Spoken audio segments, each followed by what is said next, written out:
Hey guys, welcome back to my channel. I just wanted to share with you my third box of the month project for September.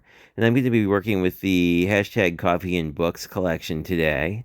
And basically, what I'm going to be making is a bridge card because it's really one of my favorite cards and it's fairly versatile. I'm showing you that I use the Delicata Gold ink to just sort of ink edge and then also go over the fold lines. But let me just explain how this works. The card base is 7.5 by 4.25, and it's scored at 1 inch, 2 inches, and then it's flipped around and then scored at 1 inch and 2 inches on the other side as well. Basically, the that I'm showing you there how this all folds together. The fold pattern here is mountain, valley, valley, mountain. If it matters on your particular cardstock, this was using Recollection 67 pounds, so it's not too big of a deal. The bridge piece there is 1 1/4 inches by 5.5. So that's going to attach to the front there, and that will basically stabilize that card once it's all together. So what I also did here is cut some pieces of pattern paper. The one on the bridge is going to be 5.5 by 1 inch. And the part that's going to go on the back there is a 4 by 3 inch piece because the height is 4.25 and the width of the middle is 3.5, which is 7.5 minus 2 inches on each side. Anyway, so this is pretty easy to put together. Basically, all I'm going to do, and I've sped up this footage a little bit just to keep things on track a little bit. But anyway, you're just going to glue the part down to the center in the back there. I think that is kind of the background of this particular card. And ideally, you're going to do any embellishments you want to do to that before you glue the bridge piece on. I'm going to go here and put the bridge piece together and explain a little more about that. But essentially, it's a lot easier to work on the back from this perspective. This is actually a really flexible card design because you don't need the side pieces there at all. You can basically just use glue tabs to attach the bridge. And now that we have that all together, I'm just going to glue the bridge down with wet glue. And you can really attach it at any height. It just depends what works best for your particular scene.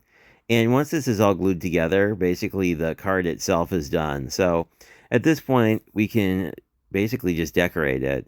So I really like the Not Too Shabby ephemera packs because they come with a ton of stuff. I've made at least half a dozen cards out of this, and there's still tons of stuff. But basically, I was going for sort of a uh, very much a coffee sort of theme to this, but then I wound up pulling in books later, but just sort of a cozy feel to this card. So I decided to use the coffee cups because they have sentiments on them. And I just thought that that would be kind of a cool look. And later I'm going to pull up another one that says coffee first, please. And the one in the back says coffee yum, I believe. So anyway, I'm going to mostly just glue that down. You see that I'm working on the back here first. I tend to like to dry fit stuff before I glue it down entirely. But, you know, I think it works out pretty well either way you like to do it. I think I'm going to show you doing this with an actual die in next month's videos, just because I'm working with the paper pad of the month again. Well, I should say I'm working with the paper pads again. This month I was doing box of the month, and then next month I'm going to be working with the paper pad club. But in any event, in most of my videos, you'll see that I have my favorite die linked below, and that is actually a boxcard die that works very much like this. But I don't know, it has some pros and cons. The nice things about the actual dies that are on the market is often you'll have the option to swap out the bridges with something that's a bit more decorative, whether that be hills or grass or waves or whatever. And that gives you a lot more options to sort of spend less time working on the card and more time working on the embellishment. But as you guys know, I'm very much into the embellishments, so there we are. And at this point, I basically decided that it looked a little bit bare, so I decided that I would pull in a few extra embellishments. Yeah, and originally I had sort of intended for the like the florals to be more of an element, but as I collaged on this, I decided that I liked it a lot better with sort of the two coffee cups, both serving as sediments and being sort of a similar element.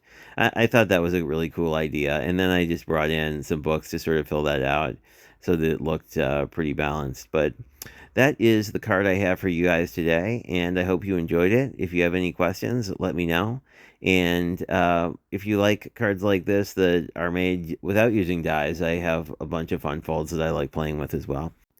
And here I'm just showing you the final card, slightly out of frame, but I really like these, and you can see here how this stands up. So this is a great card for setting on a mantle or anything like that. The only real downside to the bridge card, as far as I can tell, is there's not really an obvious place to put a message, but most folks I've seen will just like put a sticky note on the back or something like that, or will include a note as opposed to writing directly on the card.